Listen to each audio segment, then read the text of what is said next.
যে জোটগতভাবে আমরা নির্বাচন করেছি, আমার আসনে 500+ ভোট দাঁড়িপাল্লায় পড়েছে।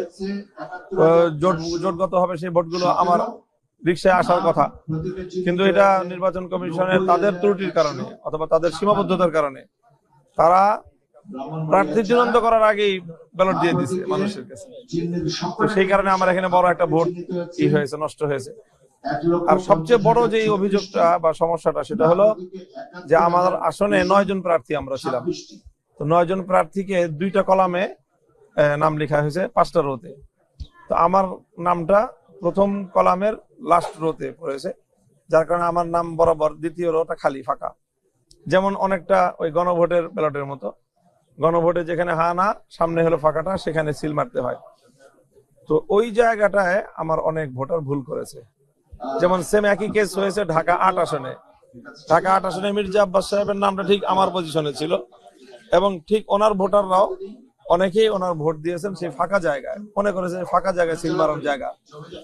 তো ওই ভোটগুলোকে মির্জা আব্বাস সাহেবের জায়গায় কাউন্ট করা হয়েছে ওনার আসনে, কিন্তু আমার আসনে সেই ভোটগুলোকে বাতিল বলে গণ্য করা হয়েছে। এবং সেই ভোটের অ্যামাউন্টটা খুব ছোট না। আমার এবং আমার প্রতিদ্বন্দ্বী প্রার্থীর ভোটের ব্যবধান সবকিছুর পরেও, এত কিছুর পরেও 2200 সামথিং। তো সেখানে 50টা আসনের যে চূড়ান্ত এখান থেকে ফলাফল ঘোষণা করা হলো, সেই 50টা কেন্দ্রের ফলাফলের মধ্যেই 1200 ভোট বাতিল হয়েছে। তো সেই ক্ষেত্রে আমার টোটাল এই কেন্দ্রের সংখ্যা হলো 137টা। আমার আশঙ্কা যে সেই বাতিল ভোটের সংখ্যাটা হয়তো 3500-এর কোটায় গিয়ে থামবে যদি এই রেশিওতে হয়। আর যেখানে আমার ভোটের ব্যবধান হলো 2200 সামথিং, ঠিক আছে, এই বিপুল পরিমাণ ভোটের মধ্যে বড় একটা অংশই আমার এই জাতীয় ভোট।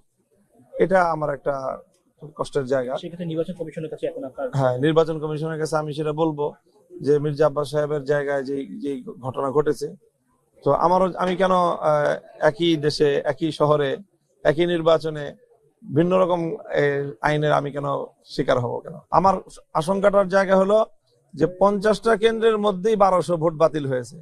তাহলে 135টা আসনে, 137টা আসনে কতগুলো ব্যালট বাতিল হবে? 137টা কেন্দ্রের মধ্যে স্বাভাবিক। এখন কমিশনে আমি এখনো কথা বলিনি, আমি ইসের কাছে বলছি, রিটার্নিং অফিসারের কাছে। তিনি বিষয়টা বলেন যে এটা তো আমার সাবজেক্ট না, এটা কমিশনের সাবজেক্ট। তো আমরা কমিশনের কাছে সেই কথাটা বলবো।